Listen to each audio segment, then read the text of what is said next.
How to set up Cloudflare DNS for beginners. Cloudflare DNS can make your website faster and your browsing more private. And this video will show you how to set it up step by step. So, if you own a website, Cloudflare can act as your DNS provider. Here's how. Sign up at cloudflare.com.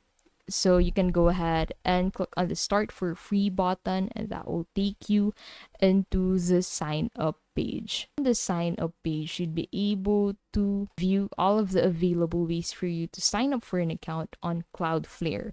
So you can create an account with your Google account, Apple account, or your GitHub account. Join the 20% of the internet powered by Cloudflare. Build and scale modern apps and AI agents, secure networks and workspace against unauthorized access and malware, and defend websites, APIs, and against DDoS attacks, bots, and other cyber threats. Accelerate performance with the ultra-fast CDN.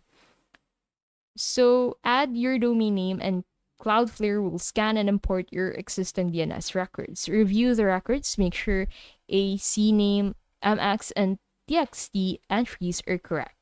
Cloudflare gives you two name servers. Copy them, log into your domain registrar, and replace your old name servers with Cloudflare's. Wait for propagation, usually within 24 hours, and after that, Cloudflare manages your DNS. If you don't own a domain, you can still use Cloudflare's free public DNS resolver for faster browsing. With Cloudflare DNS, you get faster browsing, better privacy, and protection against malicious domains. It's one of the simplest ways to improve your internet experience. And that's it. That is how to set up Cloudflare DNS for beginners.